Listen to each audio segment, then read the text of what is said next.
Երեք, երկու, շնորհավոր տարի։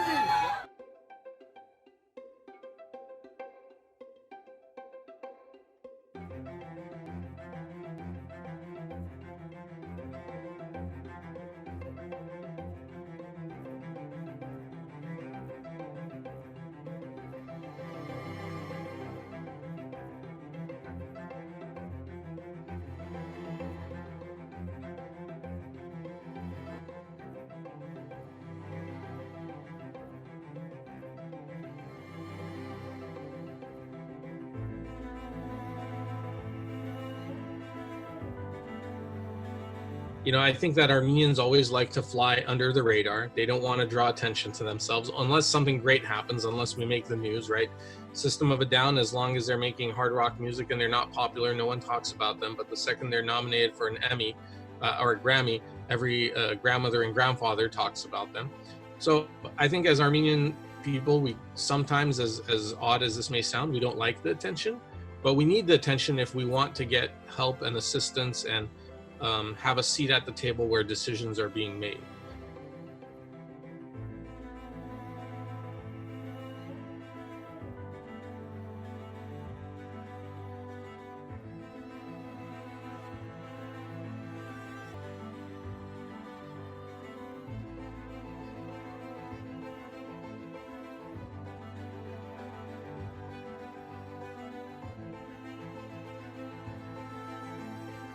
Us as Armenian-American advocacy organization, it is also important to make sure that our community receives the proper linguistic and other services from their local and state governments that they deserve, especially ones who have language issues or other service needs that they have, particularly as it pertains to California, of course, which is the largest hub of Armenians in all of the United States, and LA being probably the largest organized Armenian diaspora community in the entire world. And so for us to be able to go to our local county, state, and federal governments and say, you have an X amount of Armenians or Armenian Americans who are residing in this particular area, and they need specific services to be provided to them as a community, it will just make our voices that much stronger. So it serves a lot of different purposes, and we're very eager to especially make sure that not only people participate, but mark themselves as Armenian.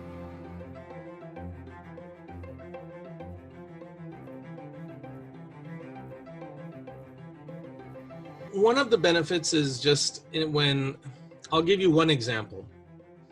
Right now, the state is allocating funds to help individuals who are undocumented with assistance. With all the federal programs that are out right now for the coronavirus assistance programs, if you are not a US citizen or came through the legal channels to be a citizen, you don't qualify for any federal aid. It means you don't have social security number. Even if you're working and living here and paying taxes in some way, you don't get the aid. Now, the state government under Governor Newsom has offered an assistance package for these individuals. And just today, on May 15th, the lists came out for who receives what assistance and what organizations are distributing this aid. There were Asian groups on there. There was even Jewish groups on there. There was a number of Latino groups, obviously, because there's a large number of Spanish-speaking immigrants and residents who don't have the proper documentation and fit into this category.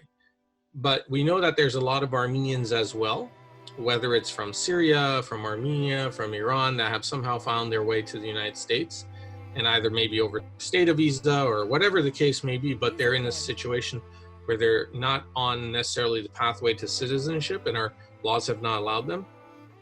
And no Armenian organization was part of this relief program. I think that this is a perfect example where we have an emergency, we have a crisis, we're trying to get help to these people, and yet we're being ignored as a community because either people don't see us as being important enough, we're not valid in their minds because we don't meet that threshold.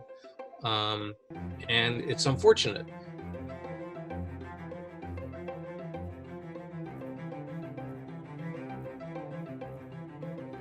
I think the process has to be probably at least two-pronged. One is to ensure that there is adequate amount of good-paying jobs that Armenians can take on and be economically affluent to be able to sustain their livelihoods, specifically in Glendale, because from what I understand, it's one of the more expensive cities to live in, the LA County.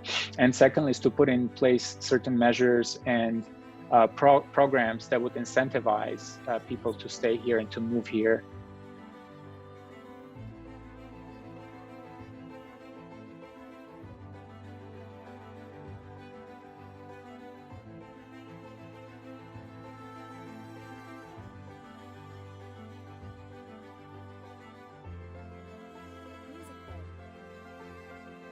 And you know, having Armenian-American members of Glendale City Council and having so many of our community members participating in different aspects of governance in the city, I think it's definitely on everyone's minds. But you know, sometimes these things are out of local control. They are guided by either global or national economic trends that are happening, be that real estate, be that just in general how a job market shifts. So it's very hard to control these things on a local level when you are so integrated into the more national and global economy. So I think whatever we can do on our end, we should certainly try to make the best of it, but we also should recognize that there are factors out of our control that would affect Glendale and other cities as well.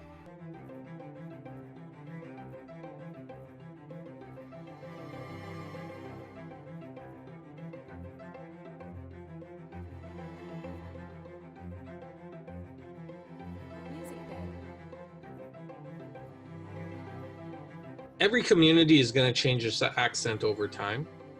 Long before Armenians were here, one of the earlier immigrant populations were the Cuban Americans and Italian Americans, and actually German Americans in Glendale, which is why Montrose, the north part of Glendale, has an Oktoberfest.